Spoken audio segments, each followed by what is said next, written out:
I'm Austin Butler. I'm Norman Reedus. This is Picture Car.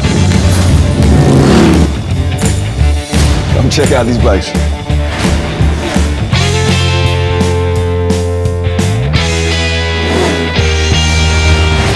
You gotta get in this. This is the guy that knows more about bikes than I ever will. These two right here are the bike experts. For me, it was a lot of training on the motorcycle. Wind is in your hair, and you're riding on this open stretch of road and the feeling of freedom. I was learning how to ride this bike, and then I told Jeff I wanted to buy a bike, and then he found this bike. Austin loved it and went and got it. Got that one. It actually is in the movie a lot. One of my stunt riders is riding that bike as a vandal. This is 65, that's a 66. New bikes are so different from these old bikes. It takes a little bit more finesse. You know, they're heavier and they don't like to stop. I don't know, they each have their own personality, and so you just have to kind of get used to the feeling.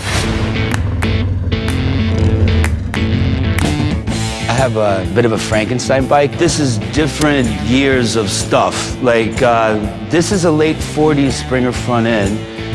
The frame is a 50s, but there's a 70s motor in this one. We originally shot from the front so that you wouldn't see the motor, so that later on you could reveal that it was a 70s motor. So he showed up in the 60s. The backstory is it had a 50s motor in it, blew up on the way there, and he and Cal went and stole a new motor and put in the bike, and then they could show the bike from the side. It has a little bronze rubber ducky suicide shift on it.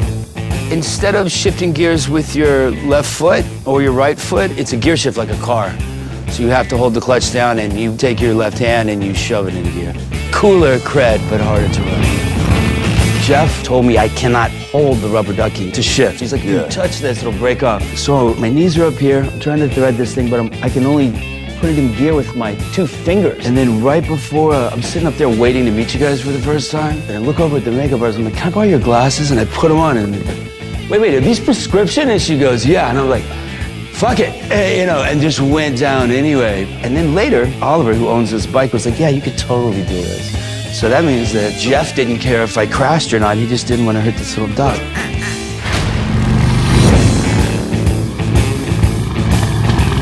I mean, honestly, the brakes were a big thing, you know? Like, Stopping? Stopping. Yeah. The front brakes very squeaky and didn't really want to stop. They're all drum brakes. Yeah. I'm running from the cops and I'm going over a bridge and coming over that other side and you're coming downhill and I was thinking, God, I hope this thing stops. It feels like stopping a train. I only went down once. Did you? Yeah. Dude, we just were asked who went down and we didn't throw any names under the bus and you just did it. I went down on this bike. On that bike? Well, Yeah. Did you mess it up or no? Only a little bit. Very little bit. Yeah. These were cocked to the side a little bit. Floorboard got broke off. Floorboard was broken. That sound of the motorcycles, it's like the roar of a lion. You can't have him. The club can't have him. He's mine.